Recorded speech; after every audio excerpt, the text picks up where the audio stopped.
Voilà. Donc, bonjour à toutes et bonjour à tous. Alors moi, je me suis pas présentée, je suis Dorothée de Colasson. J'ai plusieurs casquettes dans la vie. Je travaille dans l'équipe de mobilisation des connaissances, du Centre de recherche Interaction. Je suis aussi, j'ai aussi un 12 ans passé dans le milieu communautaire et je suis aussi facilitatrice graphique. Donc je fais de la captation et de la traduction, visuelle de contenus et de contenus et de processus un peu complexes, voilà. Et donc je vais être votre animatrice ce midi.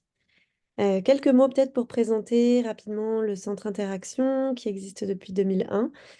C'est un centre qui étudie les configurations et l'évolution des réseaux de solidarité avec les communautés, le communautaire, le secteur public.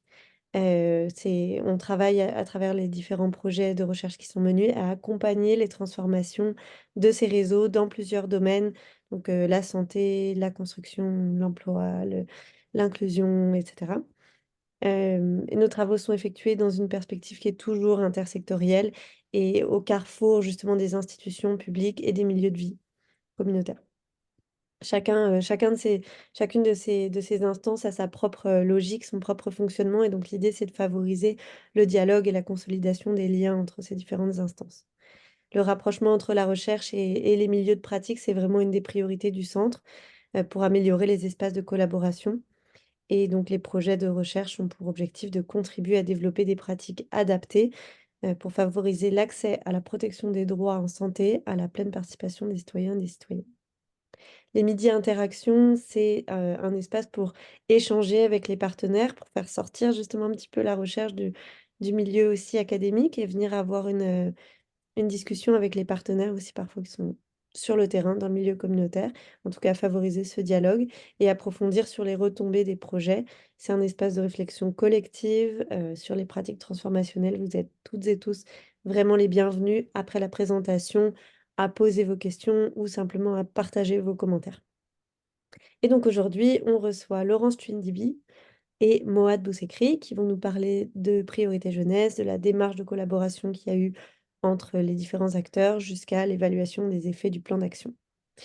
Je glisse ici, puis on va vous les remettre aussi dans le chat de discussion. N'hésitez pas à nous suivre sur LinkedIn. On a une page qui est de plus en plus essaie d'être active et aussi sur Eventbrite et sur notre infolette si vous voulez être au courant des différents événements comme celui de ce midi. Donc pour aujourd'hui, je vais représenter rapidement Moad pour celles et ceux qui n'étaient pas là et pour ceux qui nous écouteront en différé. Donc Moad Bousekri est conseiller en planification à l'arrondissement de Montréal-Nord, à la division du développement social. Il coordonne le plan d'action collectif Priorité Jeunesse depuis 2022 pour l'arrondissement et occupait avant la fonction de coordonnateur de Priorité Jeunesse pour la table de quartier de Montréal-Nord. T'hésiteras pas, Moad, à compléter si jamais j'ai oublié des informations essentielles. Et Laurence Twindibi, doctorante en psychopédagogie à la Faculté des sciences de l'éducation à l'Université de Montréal. Elle a effectué pardon, un stage financé par les fonds de recherche du Québec au sein de l'arrondissement Montréal-Nord afin de contribuer à l'élaboration et à la mise en œuvre de la démarche d'évaluation des effets de priorité jeunesse dans le cadre du bilan triennal 2023. Maximilien Bouchard va aussi prendre la parole, donc je glisse ici qu'il est agent de recherche pour le Centre de recherche et de partage des savoirs interactions et membre de l'équipe de recherche et d'action en santé mentale et culture Erasme.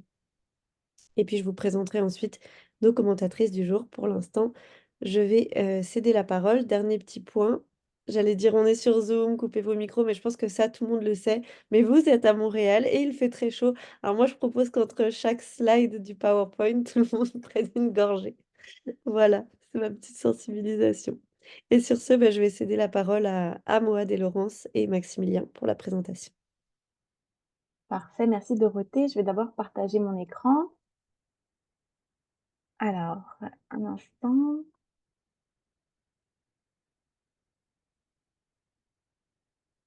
Oups. OK. Est-ce que vous voyez bien le PowerPoint en plein écran? Oui, c'est Est-ce parfait. est-ce que vous voyez aussi vos visages ou seulement le PowerPoint? Seulement le PowerPoint. OK, c'est parfait, c'est bon. Alors, donc, merci beaucoup pour l'accueil à ce midi interaction. Donc, comme ça a été dit, aujourd'hui, on va vous parler du plan d'action priorité jeunesse et notamment d'abord de la démarche de collaboration qui a été mise en œuvre entre les acteurs et on va s'intéresser ensuite à l'évaluation des effets du plan d'action. Donc, notre présentation va se dérouler comme ceci. Donc, d'abord, on va vraiment situer le plan, ses fondements, ses axes et ses objectifs et la démarche de concertation qui a été mise en œuvre. Ensuite, on va partager rapidement l'échéancier qu'on a respecté en fait pour faire l'évaluation, qui s'est décliné en deux phases. Une première phase d'évaluation qui était plus quantitative, au cours de laquelle je vais vous présenter en fait la démarche qui a été mise en œuvre, mais également quelques résultats qu'on a pu dégager. Ensuite, il y a eu la deuxième phase d'évaluation qui était beaucoup plus qualitative, avec une approche par changement significatif dont Moad nous parlera.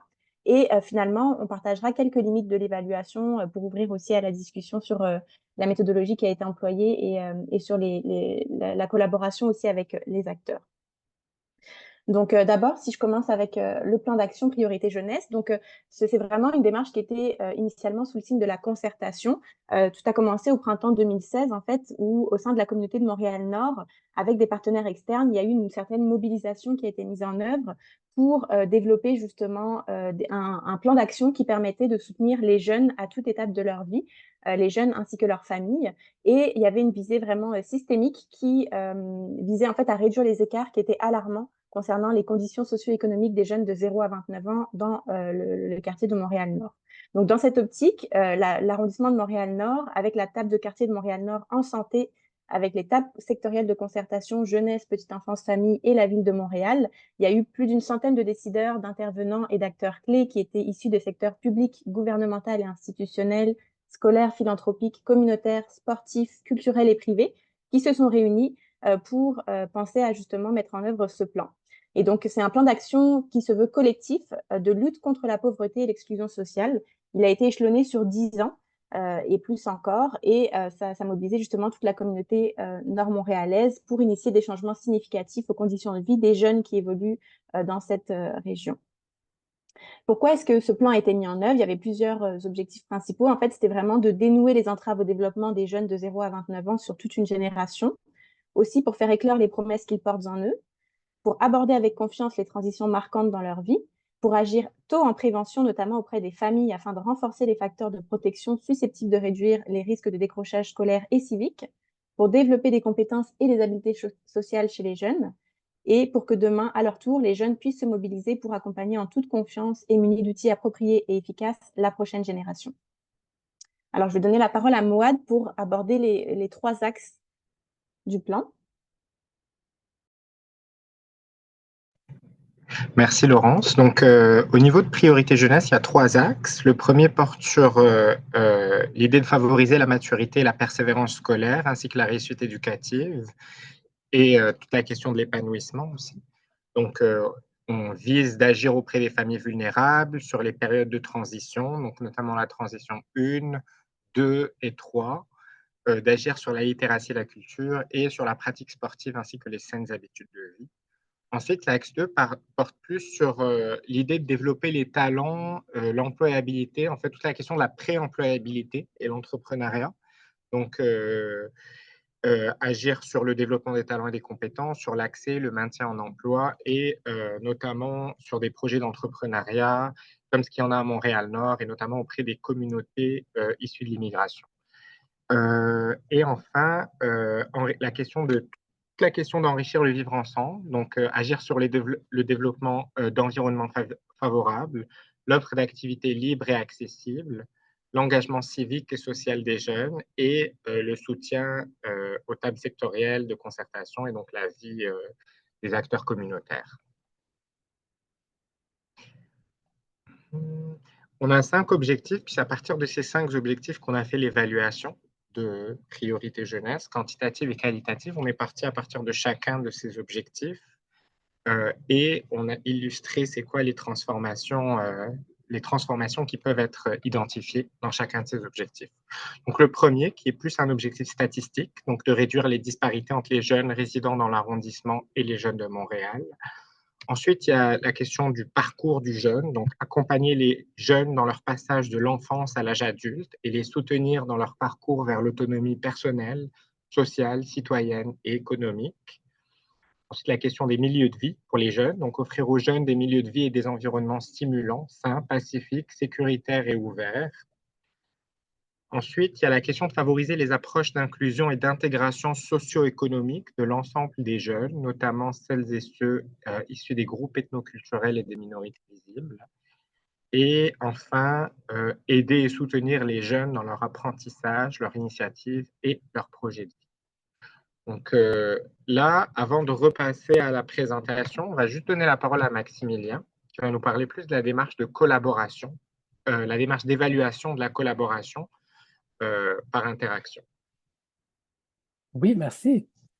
Donc, dès 2016, le Centre de recherche et de partage des savoirs Interaction fut partenaire de Priorité Jeunesse.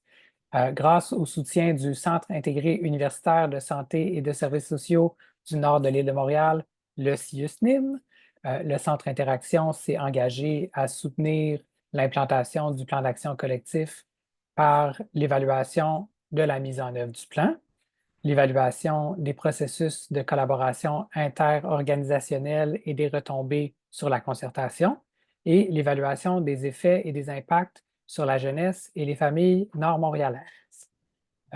De nombreux acteurs et actrices impliqués dans la mise en œuvre de Priorité Jeunesse ont été interrogés au fil des années.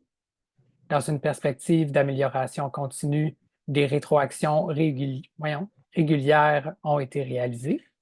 Des bulletins ont été publiés et des rencontres collectives de partage des résultats et d'échanges ont eu lieu.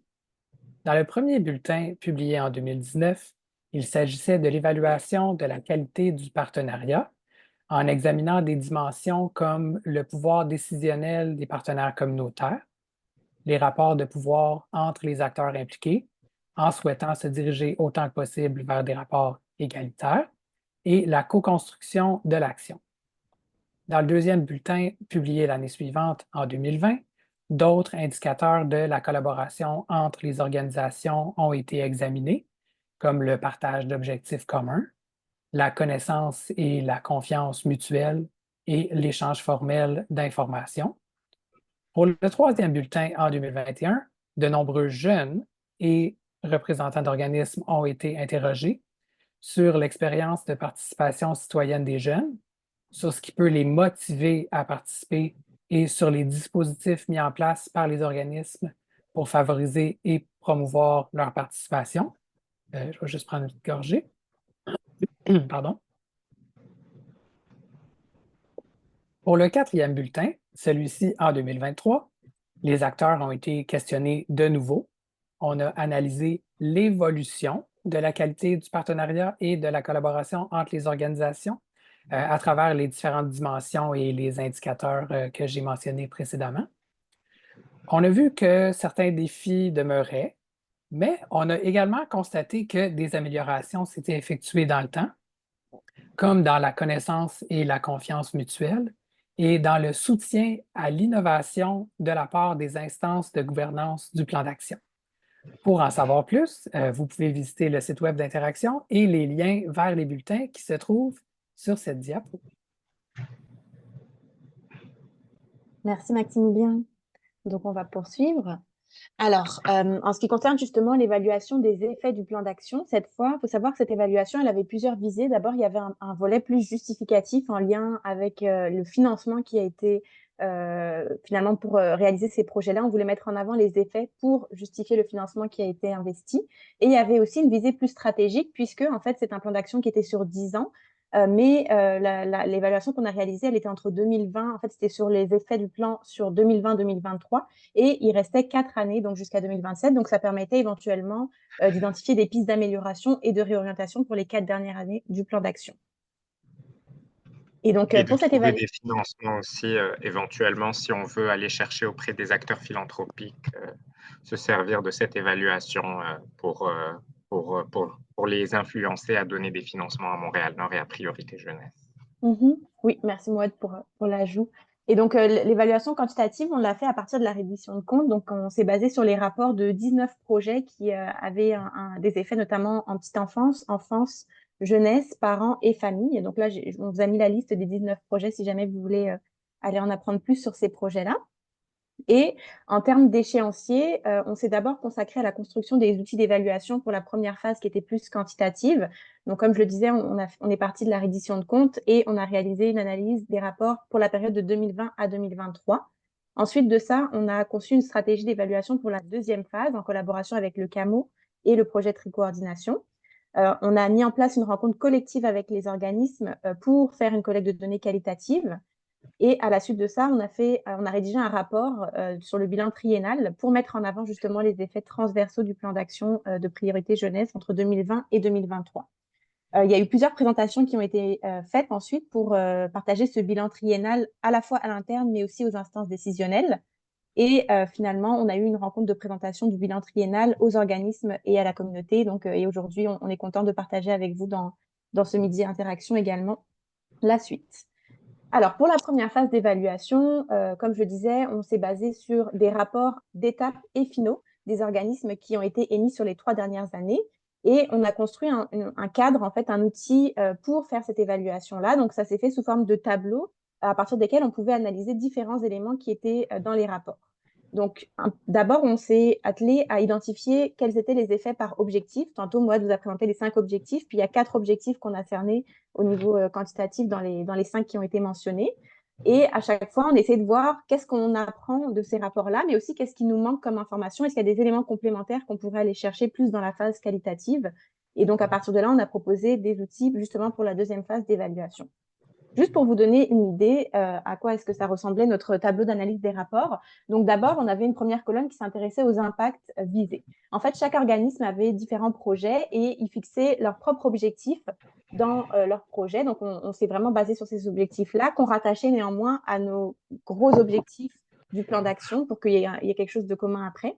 Ensuite de ça, on est allé regarder c'était quoi les activités que les organismes ont réalisées pour atteindre leur objectif. En gros, quelles actions ils ont mis en œuvre, quels moyens est-ce qu'ils ont mobilisés et est-ce qu'ils ont mis en place des services à disposition des personnes qui étaient visées. On est allé regarder quels étaient les résultats atteints selon les organismes, donc les caractéristiques de la population qui étaient touchée, soit directement ou indirectement, parce que par exemple, des fois, il y avait des objectifs qui visaient les jeunes, mais il y avait des effets indirects, par exemple, pour les familles, ou inversement également. On allait regarder le nombre de personnes qui étaient touchées et aussi quel était le domaine qui était concerné par l'impact, par exemple l'employabilité, la réussite scolaire, etc. Et juste par rapport à cette catégorie-là de résultats, on a rencontré quelques enjeux parce qu'on s'est rendu compte que d'abord, chaque organisme avait une clientèle cible qui était très spécifique.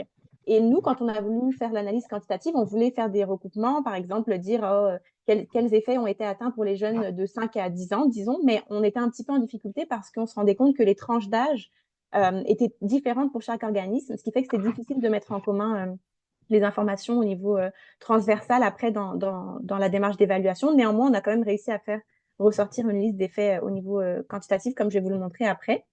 On est allé regarder également quels étaient les écarts de résultats, quand notamment les résultats n'avaient pas été atteints, et est-ce qu'il y avait une justification. Par exemple, parfois les objectifs étaient atteints, d'autres fois ils pouvaient être dépassés, mais ça arrivait également qu'ils ne soient pas atteints. Et là, il y avait plusieurs facteurs explicatifs, notamment la pandémie, puisque la période à laquelle on s'est intéressé, c'était entre 2020 et 2023, donc il y a eu beaucoup d'enjeux à ce niveau-là, et des enjeux également de manque de personnel. Parfois, il y a des mesures qui ont été prises pour remédier justement à ces obstacles-là, donc on les a également relevés. Ensuite de ça, on est allé regarder, à partir de ces données-là, est-ce qu'il y a des choses qui nous manquent, des informations manquantes ou qu'on aimerait clarifier. Donc, on a essayé de pointer du doigt en fait, les aspects qui seraient intéressants à approfondir pour bonifier la mise en valeur des effets du projet, notamment dans la deuxième phase qui serait plus qualitative. Et donc, finalement, on a essayé de proposer des méthodes de collecte complémentaires pour la deuxième phase d'évaluation que Moad vous présentera par la suite. Donc là, je vais vous présenter rapidement, en fait, par objectif, on a pu vraiment avoir une liste assez détaillée des effets qui ont été identifiés pour différentes catégories de clientèle. Et là, les résultats que je vous présente, c'est uniquement ceux de 2023, en sachant que nous, on a regardé de 2020 à 2023, mais on avait fait aussi une analyse d'abord année par année. Donc, si on regarde, par exemple, pour l'objectif B, qui était accompagner les jeunes dans leur passage de l'enfance à l'âge adulte et les soutenir dans leur parcours vers l'autonomie personnelle, sociale, citoyenne et économique, on va avoir différents objectifs qui ont été atteints. Par exemple, si je regarde la colonne de gauche, là, on a 70 adolescents de 14 à 15 ans en 2023, grâce au projet qui a été financé par Priorité Jeunesse, qui ont pu développer des habitudes de travail comme la ponctualité, les efforts, les interactions sociales, le respect de l'autorité ou pouvoir atteindre des objectifs, une certaine sensibilité au travail et également avoir une première expérience de travail. Si on regarde dans la colonne de droite pour un deuxième exemple, on voit qu'on a 30 à 50 jeunes de 14 à 29 ans qui ont pu développer des compétences personnelles et professionnelles qui sont nécessaires à l'employabilité. Donc ça, c'est des exemples d'objectifs qui ont pu être atteints par rapport à ce premier objectif-là. Il y avait également la question de la participation citoyenne. Donc là, c'était beaucoup plus large en termes de public visé.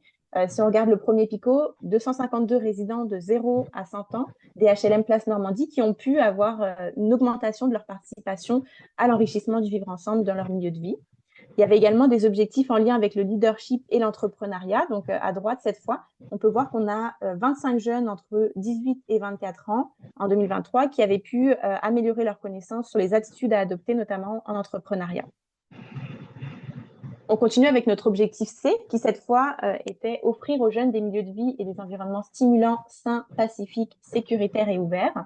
Donc, il y avait un volet sur les habitudes de vie et les habitudes alimentaires. Donc, un premier exemple, c'était par exemple 90 enfants de 4 à 15 ans qui ont pu, grâce à différents projets, développer des saines habitudes alimentaires pendant leur croissance, par exemple en découvrant des nouveaux aliments, en s'initiant à l'utilisation d'ustensiles et d'équipements de cuisine. On a également un volet qui est plus en lien avec l'accessibilité aux ressources. Donc là, par exemple, ça concerne davantage les parents ou les populations en général, avec par exemple 98 parents qui ont pu augmenter leurs connaissances sur les ressources et les services qui leur sont accessibles pour mieux les accompagner. Et un autre volet sur le sentiment de sécurité, de plaisir et de pouvoir d'agir. Donc là, par exemple, 355 enfants de 5 à 12 ans qui ont pu voir en fait leur sentiment d'appartenance, de sécurité, de plaisir augmenter grâce à leur participation à différents programmes et activités. On continue avec ce même objectif. Il y avait également un volet sur les habiletés parentales. Donc là, on a par exemple 90 parents qui ont pu acquérir de nouvelles connaissances sur la réalité psychosociale de leurs adolescents et les transformations qu'ils vivent pour notamment pouvoir mieux les accompagner dans cette transition-là. Il y avait un volet plus sur les relations familiales de façon globale. Donc, par exemple, le fait que les parents puissent développer des interactions plus positives avec leurs préadolescents ou les adolescents. Toujours avec ce même objectif, il y avait également un volet sur les conduites pacifiques et les compétences sociales. Donc là, on voit que on a pu toucher un certain nombre de jeunes, notamment si je prends le premier PICO, 285 jeunes de 12 à 17 ans qui ont pu prendre conscience de leurs problèmes de comportement et de leurs racines, leur origine. Et on voit qu'il y a plusieurs objectifs où ça va plus loin parce qu'il y a l'adoption, le développement de comportements socialement acceptables suite à leur participation à différents programmes. Alors, cette fois, si on passe à l'objectif D, qui était favoriser des approches d'inclusion et d'intégration socio-économique de l'ensemble des jeunes, notamment celles et ceux issus de groupes ethnoculturels et des minorités visibles, on voit qu'on avait un volet qui permettait justement de contribuer à leur intégration sociale. Donc là, par exemple, on a 277 couples ou familles monoparentales participantes à différents programmes qui ont pu voir leur isolement social diminuer et qui ont pu développer leur réseau. Donc, par exemple, ça concernait des couples et des familles monoparentales, des personnes à faible revenu, les minorités visibles, les personnes issues de l'immigration de moins de 5 ans, les réfugiés et les demandeurs d'asile. Ensuite, il y avait également un volet sur l'employabilité des minorités. Et donc là, on voit qu'on a un certain nombre de jeunes qui ont pu développer des compétences et avoir un accompagnement, par exemple, dans la rédaction des CV, la préparation aux entrevues, participer à différentes formations et obtenir des emplois dans différents domaines, notamment des emplois d'été. On poursuit avec l'objectif E, qui était aider et soutenir les jeunes dans leurs apprentissages, leurs initiatives et leurs projets de vie. Donc là, on avait un volet qui s'intéressait aux habiletés et à la persévérance scolaire. Donc, on a eu notamment 190 adolescents de 14 à 15 ans qui ont pu développer des habiletés, des outils et une conscience de l'importance du maintien scolaire. D'autres qui ont pu développer des meilleures stratégies d'études, des bonnes méthodes de travail et qui ont pu justement développer une certaine persévérance à l'école et voir leur motivation augmenter également. Il y avait un volet plus en lien avec l'estime de soi, la fierté, l'autonomie et la confiance des jeunes. Donc là, on voit qu'on a un certain nombre d'enfants et de jeunes qui ont pu développer leur estime de soi, leur fierté, mais également voir la fierté de leurs parents à l'égard de leur réussite aussi, qui a pu être améliorée. On avait un volet également sur l'intégration scolaire et le sentiment d'appartenance. Et donc là, on voit qu'on a quand même 1352 jeunes vulnérables de 12 à 17 ans qui ont pu vivre plus facilement leur intégration au secondaire grâce aux programmes auxquels ils ont participé et développer éventuellement aussi un sentiment d'appartenance à leur milieu. Alors, pour poursuivre, on avait également un volet sur les habiletés psychomotrices, langagières et cognitives. Par exemple, 246 enfants qui ont pu développer ces habiletés, leurs habiletés psychomotrices, langagières, cognitives et ou socio-affectives. Un volet sur le développement des connaissances, par exemple des jeunes qui ont pu acquérir des connaissances en communication orale. Il y avait des thématiques particulières comme l'univers de la radio, par exemple, ou une meilleure connaissance de ces milieux-là aussi. Et il y avait aussi un volet sur les résultats scolaires. Donc, on voit qu'il y a plusieurs centaines de jeunes pour qui il y a une stabilisation, une amélioration de leurs résultats académiques, avec des jeunes notamment qui ont pu avoir des mentions succès à leur bulletin scolaire. Finalement, les deux dernières thématiques de cet objectif-là, il y avait aussi également l'implication parentale dans la scolarité des enfants. Et donc, on voit qu'il y a 303 parents de jeunes de 12 à 17 ans qui ont pu accroître leur implication justement dans la scolarité de leur enfant. Et en ce qui concerne les projets scolaires et professionnels, on voit qu'il y a pas mal de jeunes, notamment, qui ont pu voir leurs connaissances sur les formations postsecondaires, sur les formations professionnelles qui peuvent s'offrir à eux, leurs perspectives d'avenir, en fait, qui ont pu s'ouvrir à différents choix grâce à l'accompagnement qu'ils ont pu recevoir dans différents organismes. Et donc ça nous amène à la deuxième phase d'évaluation qui était beaucoup plus qualitative. Et donc, je vais redonner la parole à Mouad. Parfait. Donc, merci Laurence pour ce premier bout. Ce qui est intéressant avec le qualitatif et ce que le quantitatif ne permet pas, c'est que le qualitatif va creuser un peu plus les angles morts, la complexité, puis les histoires que les chiffres n'arrivent pas à représenter. Puis ce qui est aussi intéressant avec les approches qualitatives qui permettent en fait une forme de décolonisation de la culture d'évaluation, parce que ça va creuser un peu plus les histoires. Puis dans les cultures autochtones aussi, on privilégie beaucoup plus le qualitatif, parce que ça permet de donner la parole. Puis en donnant la parole aux acteurs, on renforce l'autonomisation et l'empowerment. Donc c'est pour ça que pour nous, c'était très important d'avoir une phase qualitative. Et participative, parce qu'on voulait pas que ce soit juste des chercheurs ou les personnes responsables qui font l'évaluation, mais que ce soit vraiment un travail de communauté ensemble, où on apprend ensemble, on innove ensemble et on rend compte ensemble. Et c'est cette approche que je vais vous expliquer aujourd'hui. Donc, on a organisé une rencontre collective avec les organismes, des focus group, où il y a eu transfert de connaissances et réflexion élargie au niveau territorial, parce qu'on voulait sortir juste de la logique de projet pour avoir une logique de quartier et d'ensemble. Prochaine slide. Donc, on a utilisé l'approche du changement le plus significatif, qui commence à être de plus en plus tendance dans le milieu communautaire. Et je ne sais pas si vous connaissez... Excusez-moi, je vais juste mettre mon ordi. Je ne sais pas si vous connaissez le centre de formation populaire qui accompagne les organismes communautaires, mais il commence de plus en plus à accompagner les organismes communautaires à travailler avec cette approche-là, parce qu'elle permet en fait de sortir des indicateurs classiques, puis elle est transversale à travers les cultures, ça permet de raconter une histoire et ne nécessite pas forcément de compétences approfondies en suivi et évaluation dans la mise en œuvre. Donnez-moi juste 2 secondes.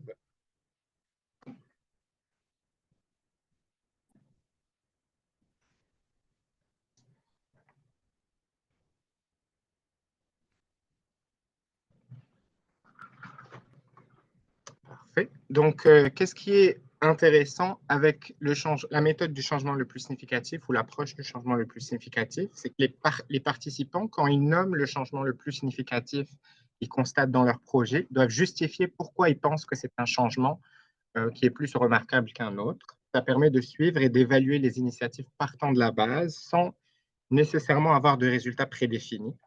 Donc, sans l'analyse des écarts dont parlait Laurence précédemment dans la partie quantitative. Et cette rencontre qui a eu lieu, elle a eu lieu avec 11 représentants d'organismes, qui a permis de mettre en lumière les changements à travers chacun des objectifs. Et il y a eu également des organismes qui sont non financés et qui ont quand même participé, ce qui montre qu'en fait, que Priorité Jeunesse, ça va au-delà du financement, que c'est un mouvement à Montréal-Nord, puis qu'on veut véritablement que ça permette de renforcer cette cohérence territoriale pour avoir commun, le jeune, sa famille, puis les enfants, et favoriser leur développement vers la réussite.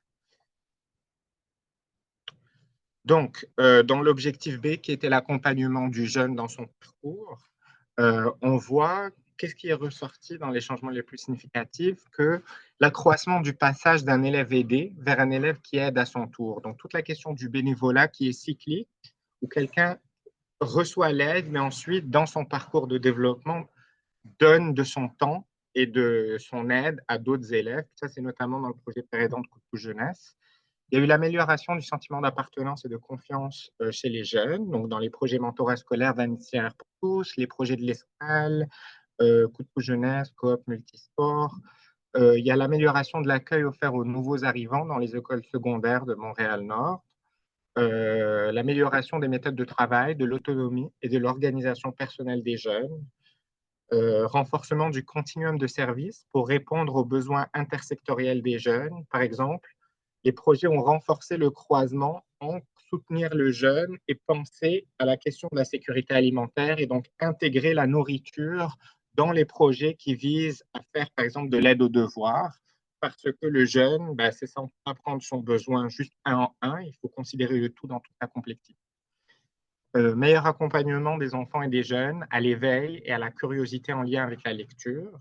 Donc, les projets de coop multisport, entre parents, centre de pédiatrie sociale, on nommait ça comme changement significatif.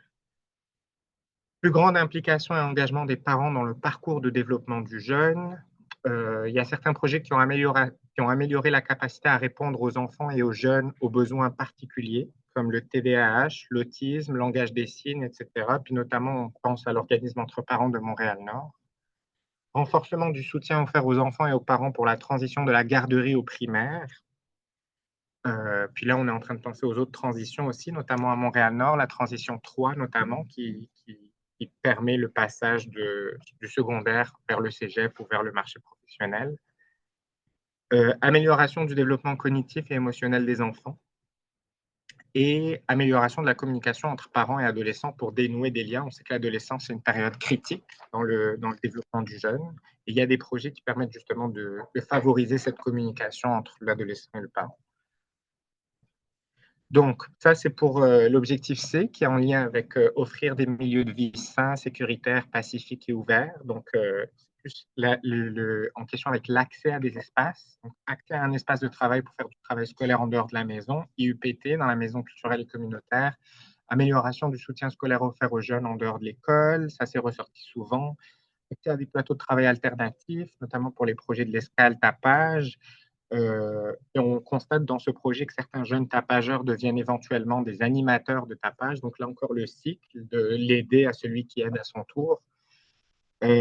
Accroissement des ateliers parents-enfants au sein des bibliothèques de Montréal-Nord. Accès à des ateliers de lecture et de psychomotricité pour les enfants. Renforcement du sentiment de sécurité des jeunes dans les infrastructures de l'arrondissement. Donc la question du safe space. Il y a aussi le pavillon Henri Bourassa qui a été mis en place entre 2020 et 2023, qui a donné accès à un nouvel espace de socialisation dans le Nord-Est, et le projet de bibliothèque interarrondissement avec Annecy. Donc là, on voit toute la question des nouveaux accès qui ont eu lieu à Montréal-Nord pour renforcer ce milieu de vie.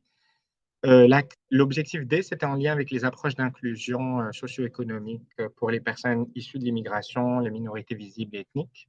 Donc, diminution de l'isolement des parents, plus spécifiquement des parents issus de l'immigration. Il y a notamment un projet La musique aux enfants qui sert à éveiller la culture musicale des enfants dans l'école Saint-Rémy.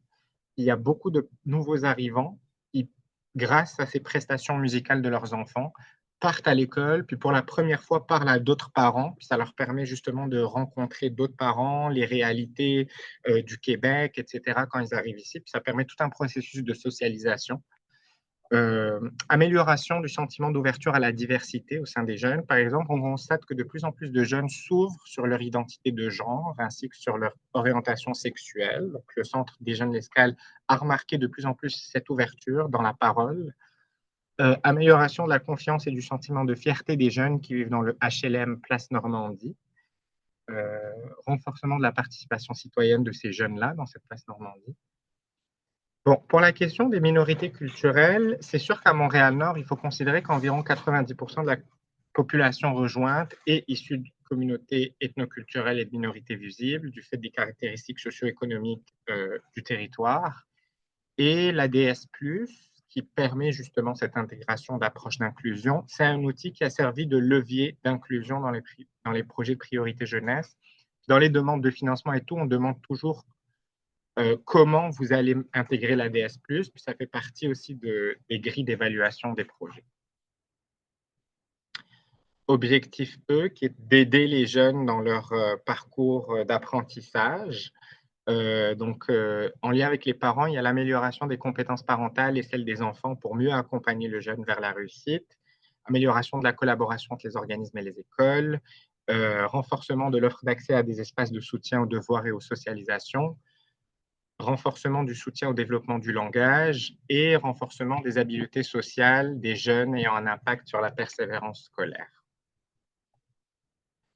Bon, pour les défis en jeu, c'est sûr que dans cette rencontre-là, les organismes ont nommé beaucoup de défis en jeu, mais plus tard, les concertations sectorielles vont parler un peu plus de ces enjeux-là, fait que je vais pas rentrer complètement dans cette slide-là. On va passer à la prochaine. On a eu des témoignages aussi. Bon, les limites de l'évaluation, c'est sûr que les compétences en évaluation au sein des organismes ne sont pas toutes les mêmes. Donc, certains organismes sont en mesure d'utiliser les rapports de manière beaucoup plus riche que d'autres en termes d'information puis de réflexion en profondeur par rapport à la transformation qui a eu lieu. Donc, nous, on dépend un peu dans cette évaluation de qu'est-ce que nous donnent les organismes aussi.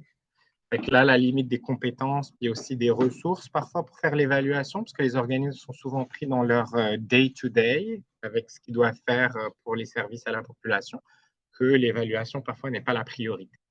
Et on dit qu'une partie du budget devrait idéalement être consacrée à l'évaluation pour favoriser cette pratique au sein des organismes. On parle aussi de la difficulté de rejoindre les jeunes.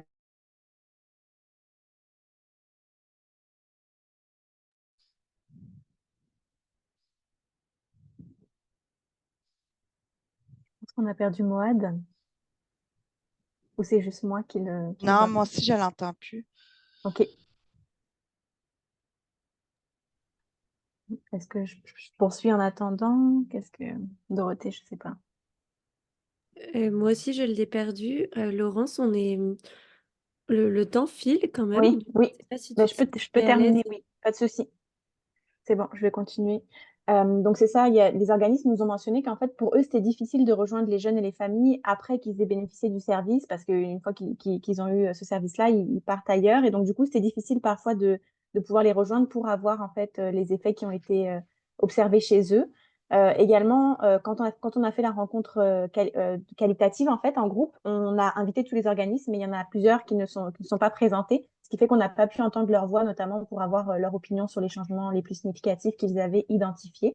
Et finalement, bien qu'on vous présente les effets autant quantitatifs que qualitatifs du plan d'action, on ne peut omettre le fait que plusieurs projets en fait, qui ont été financés par Priorité Jeunesse ont reçu d'autres sources de financement également. Donc, on ne peut pas imputer entièrement en fait, les effets de ces projets au financement qui a été octroyé par Priorité Jeunesse. Donc, on trouvait important de le dire pour finir. Et donc, il me semble que ça menait à la fin. Je ne sais pas si moi, des... Ouais, non. je suis Oui, moi, là. t'es là. Excusez-moi, il y a eu un problème de connexion à l'arrondissement, ça m'a déconnecté. Parfait. Donc, Laisse pour les reprendre. recommandations, ce qui est ressorti dans la rencontre collective, c'est de maintenir les mêmes 5 priorités en lien avec les objectifs de priorité jeunesse. Parce qu'on a posé une question, est-ce que ces objectifs-là devraient être modifiés? Donc non. Créer une plateforme interactive de ressources jeunesse à Montréal-Nord. Intensifier le processus de communication et créer davantage d'espaces d'échange entre les acteurs CPE-FMN, donc concertation petite enfance famille et concertation jeunesse. Pérenniser les projets et éviter autant que possible les ruptures de service parce que les jeunes s'attachent aux intervenants et créent un lien de confiance précieux et faire rayonner les projets de Montréal-Nord en dehors du quartier. Parfait. Donc là, ça met fin à notre présentation. Puis, on va donner la parole à Sophie Laquer, présidente de la table jeunesse, et Marie-Claude Gagnon, qui est représentante de la CPE-FMN aujourd'hui. Merci Moad. Maximilien te félicite aussi. Donc, on s'est rencontrés avec Marie-Claude pour préparer, dans le fond, notre petit point. Donc, nous, ce qu'on constate vraiment sur le terrain concernant les forces de priorité jeunesse, c'est qu'on sent vraiment, en tout cas, cette rencontre-là, Mohamed, que tu parles de collectif, qu'il y a vraiment un sentiment d'appartenance puis une fierté des organismes à porter les projets, être en soutien aux jeunes et aux familles. Donc, ce sentiment d'appartenance-là, pour nous, c'est vraiment une plus-value, une force de priorité jeunesse. C'est sûr que priorité jeunesse, c'est aussi un levier financier, Mohamed l'a nommé.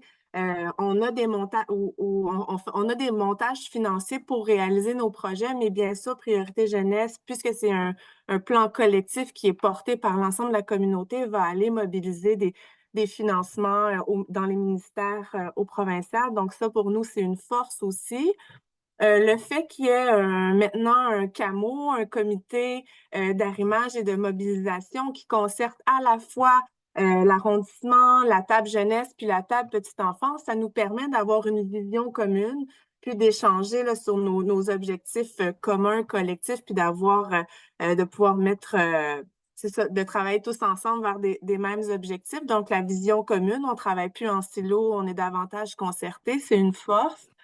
On a signé dernièrement parce que peut-être Laurence l'avait dit ou Mohamed l'avait dit au départ, le leadership était partagé entre l'arrondissement Montréal-Nord puis la table de quartier.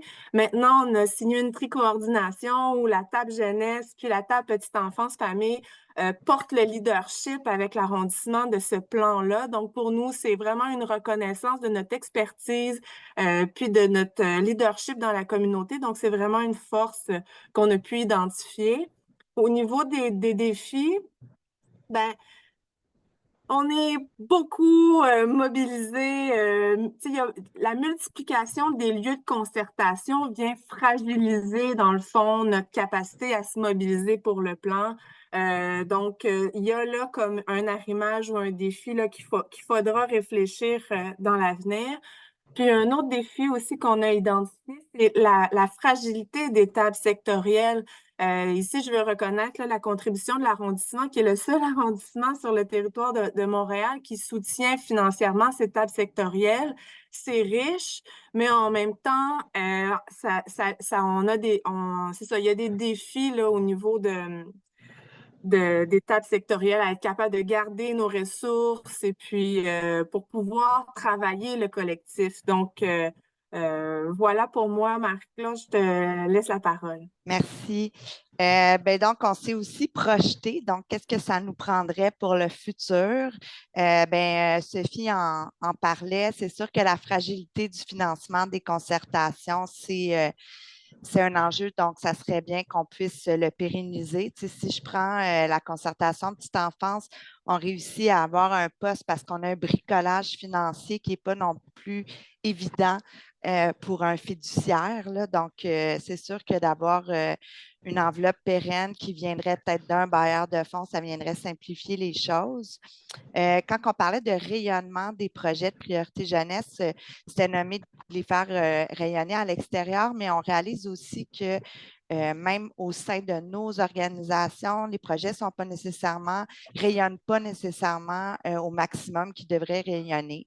Donc, l'importance d'en parler, de peut-être diffuser un bulletin. Je sais que c'est des choses qui avaient été réfléchies, donc pour mettre en valeur la force de ce qui se fait déjà dans le quartier. Puis l'importance aussi, on en a parlé, beaucoup de roulement de personnel, c'est difficile de trouver donc des ressources à la coordination, mais dans les organisations aussi, ça bouge beaucoup. Donc, l'important tout le temps de s'assurer du transfert des connaissances. Bien, l'enregistrement d'aujourd'hui va probablement pouvoir servir à ça aussi dans le futur. Parce que quand on arrive dans une table de concertation, la notion de priorité jeunesse, c'est pas toujours, ça prend du temps avant de se l'approprier. Donc, l'importance toujours de faire une bonne passation de dossier avec un transfert des connaissances qui va permettre aux gens de comprendre dans quoi ça s'inscrit, puis qui sont les partenaires, puis comment collaborer. Puis je pense que de garder le fonctionnement actuel de la tricoordination, c'est quelque chose de positif. Je pense qu'il doit se poursuivre comme ça. On avait C'est à peu près ça qu'on avait travaillé avec Sophie dans l'optique où je pense que l'important aussi aujourd'hui, c'est de vous laisser échanger. Donc, la parole va être à vous. Merci et merci beaucoup pour les présentations. Avant de vous donner la parole, je veux juste arrêter l'enregistrement. Même si c'est très précieux ce qui se dit dans ces échanges-là, on veut que ça bride personne et que personne se sente stressé parce que c'est filmé. Donc, on va arrêter l'enregistrement.